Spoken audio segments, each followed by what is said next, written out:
faktor pembuluh darah, yaitu aterosklerosis pembuluh darah otak atau penumpukan lemak di dalam dinding pembuluh darah yang menyebabkan penyempitan atau yang disebut dengan stenosis atau sumbatan.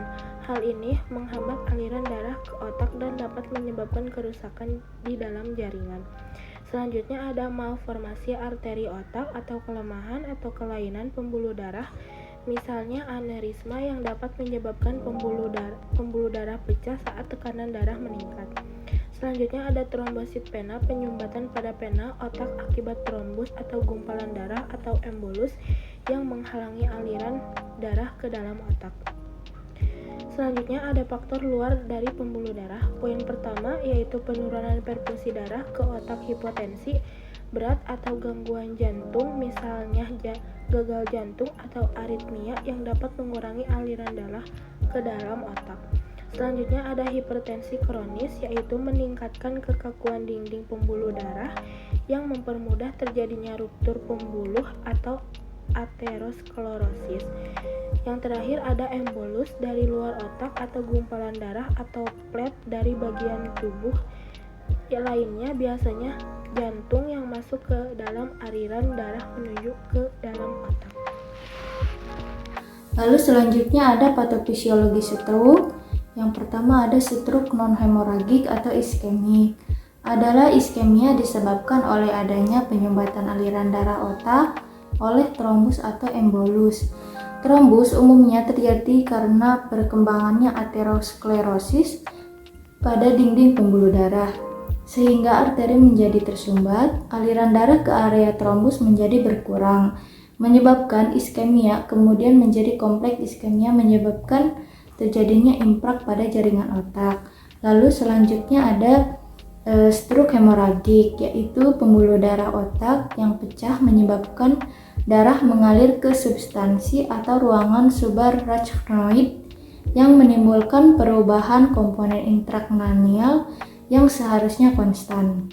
Lalu adanya perubahan komponen intrakranial yang tidak dapat dikompensasi tubuh akan menimbulkan peningkatan tekanan intrakranial yang bila berlanjut akan menyebabkan berniasi otak sehingga timbul kematian. Baik, di sini saya akan menjelaskan tentang faktor risiko, yaitu faktor risiko yang tidak dapat diubah. Faktor-faktor yang merupakan penyebab stroke secara statistik berkaitan erat dengan kelompok kelas tertentu, umur, dan jenis kelamin. Untuk berumur di atas 55 tahun dan jenis kelamin berjenis kelamin pria. Dan genetik, riwayat keluarga stroke, ayah, ibu, saudara, dan anak sekandung. Nah, apabila individu ditemukan dalam keadaan tersebut, bukan berarti tindakan pencegahan stroke tidak dapat dilakukan, melainkan melalui dengan tindakan yang berkaitan dengan pencegahan stroke secara menyeluruh. Sekian, saya dari Habib Aji. Wassalamualaikum. Menurut Maria, tahun 2021 gejala pada stroke juga dapat dilihat dari pengkajian awal dengan metode FAST. Yang pertama, metode F merupakan face atau wajah. Pengkajian ini meminta pasien untuk tersenyum. Pada saat tersenyum, lihat keadaan wajah pasien, apakah terdapat sisi wajah yang tertinggal. Perhatikan apakah wajah atau mata simetris atau tidak. Tanda gejala pada pasien stroke pada wajah dan mata adalah tidak simetris. Kemudian yang kedua, A merupakan arms atau tangan. Pengkajian ini meminta pasien untuk mengangkat tangan. Bila pasien kesulitan mengangkat tangan, minta untuk pasien menekuk. Bila pasien tidak dapat menekuk dan mengangkat tangan, maka dapat dicurigai bahwa pasien tersebut menderita stroke. Kemudian yang ketiga ada S merupakan speech atau perkataan. Pada hal ini pasien diminta untuk berbicara atau mengulang satu kalimat. Bila pasien tersebut kesulitan berbicara, terdengar pelok, maka dapat dikatakan pasien tersebut mengalami gejala stroke. Kemudian yang terakhir ada T merupakan time atau waktu. Pada pengkajian face, arm, dan speech, bila terdapat gejala tersebut, maka pasien masuk ke dalam keadaan darurat dan harus dibawa ke fasilitas kesehatan.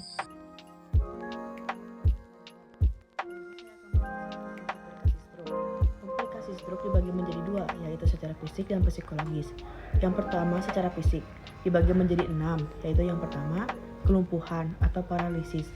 Kelumpuhan pada satu sisi tubuh atau kelemahan otot yang membatasi aktivitas sehari-hari. Yang kedua, darah beku. Gumpalan darah dapat terbentuk di area yang tidak bergerak, seperti kaki, dan beresiko menyebabkan emboli paru. Yang ketiga, gangguan bicara dan menelan. Kesulitan berbicara dan menelan meningkatkan risiko pneumonia aspirasi. Yang keempat, nyeri dan kekakuan sendi, kekakuan otot atau kontraksi sendi akibat kurangnya pergerakan. Yang kelima, luka tekan, kerusakan kulit di area tubuh yang tertekan akibat posisi diam terlalu lama. Yang keenam, pneumonia radang paru-paru akibat penurunan kemampuan menelan dan kurang gerak. Yang kedua, secara psikologis, yang dibagi menjadi 4, yaitu yang pertama, depresi, perasaan putus asa, kehilangan motivasi, atau kecemasan yang muncul akibat perubahan fungsi tubuh dan gaya tubuh. Yang kedua, gangguan kognitif, kesulitan berpikir, mengingat, atau membuat keputusan yang dapat mengganggu fungsi sosial dan pekerjaan. Yang ketiga, stres dan ketakutan, pasien sering merasa cemas akibat ketidakmampuan kembali ke aktivitas normal. Yang keempat, perubahan perilaku dan emosi, mudah marah, frustasi, atau mengalami perubahan suasana hati karena kerusakan pada bagian otak tertentu. Terima kasih. Penanda laksanaan stroke. Yang pertama, mempertahankan saluran nafas yang paten, yaitu lakukan pengisapan lendir yang sering, oksigenasi, kalau perlu lakukan trakostomi, membantu pernapasan. Yang kedua, mengendalikan tekanan darah untuk usaha memperbaiki hipotensi dan hipertensi. Yang ketiga, berusaha menentukan dan memperbaiki aritmia jantung. Yang keempat, menempatkan pasien dalam posisi yang tepat, harus dilakukan secepat mungkin. Pasien harus dirubah posisi tiap 2 jam dan dilakukan latihan-latihan gerak pasif. Yang kelima, mengendalikan hipertensi dan menurunkan TIK dan dengan meninggikan kepala 15-30, menghindari fleksi dan rotasi kepala yang berlebihan. Saya Nurwati, di sini saya akan menjelaskan terapi farmakologi dan non farmakologi. Yang selanjutnya ada terapi farmakologi. Terapi ini melibatkan penggunaan obat-obatan untuk menangani stroke. Antikoagulan seperti heparin digunakan untuk mencegah pembekuan darah. Antitrombotik seperti aspirin diberikan untuk mencegah pembentukan trombus baru. Diuretik digunakan untuk mengurangi edema cerebral. Pada beberapa kasus, obat seperti dexamethasone digunakan untuk mengurangi tekanan intrakranial, dan sedasi diberikan untuk mengelola gejala terkait. Selanjutnya ada non-farmakologi. Pendekatan ini meliputi penanganan tanpa obat seperti menjaga posisi tubuh dengan kepala ditinggikan 15-30 derajat untuk menurunkan tekanan intrakranial. Jalan napas dipastikan tetap bersih dan ventilasi yang memadai dijaga. Fisioterapi dilakukan untuk meningkatkan mobilitas dan mencegah kekakuan otot. Nutrisi seimbang dengan diet rendah garam dan kolesterol juga menjadi bagian penting dalam terapi non-farmakologi. Terapi diet pada penderita stroke diantaranya: pertama, mengkonsumsi serat larut yang biasanya banyak terdapat dalam biji-bijian seperti beras merah, gandum, dan jagung, kacang kedelai, dan produk olahannya. Selanjutnya, kacang-kacangan menurunkan kolesterol LDL dan mungkin mencegah aterosklerosis. Makanan atau zat yang dapat membantu memecah hemosisin seperti asam profetamin, B6, B12, dan riboflavin. Kalsium dan susu memiliki efek protektif terhadap stroke. Ikan tuna dan salmon mengandung omega 3, dianjurkan konsumsi 2 kali per minggu. Selanjutnya, makanan yang kaya vitamin C dan E dan beta karoten seperti buah-buahan dan biji-bijian dapat berperan sebagai sumber antioksidan.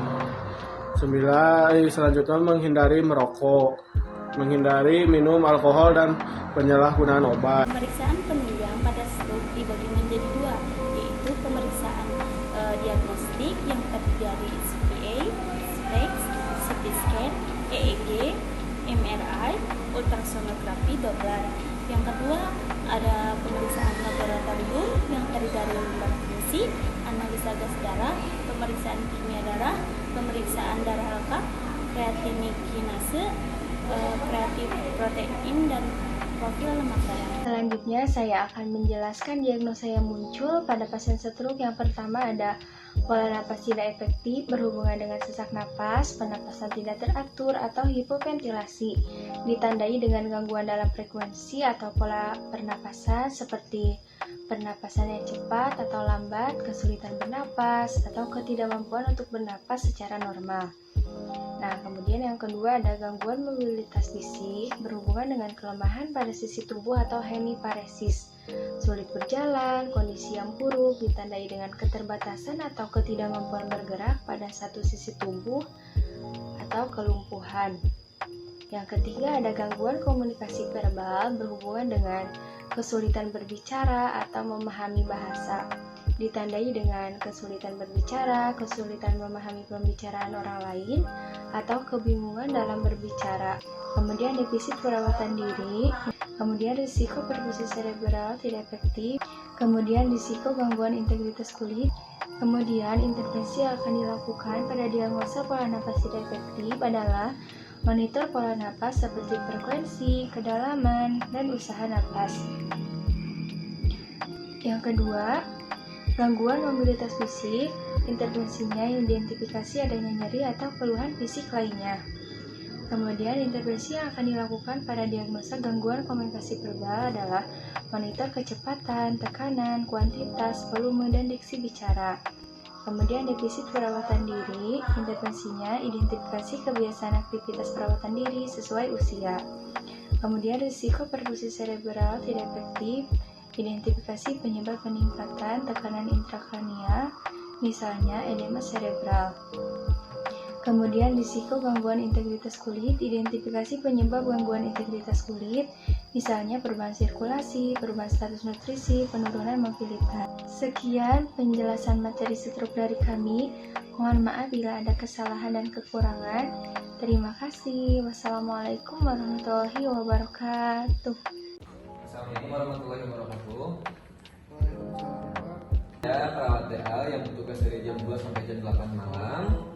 Saya di sini akan melakukan pengkajian skala Gradden yang bertujuan untuk mengenai resiko luka tekan pada pasien stroke dengan keterbatasan mobilisasi. Apakah bawa bersedia? Bersedia, Pak. Kalau diraba atau disentuh sebelah kiri atau kanan, apakah rasanya nyata? Sebelah kanan tidak, Pak. Ya, sebelah kiri masih terasa disentuh. Kalau kakinya Pak sebelah kanan, apakah terasa nyeri jika disentuh? Tidak. Sebelah kiri? Masih, Pak, masih terasa. Baik. Selama berbaring, apakah Bapak sering berkeringat atau tidak? Jarang, Pak. Jarang.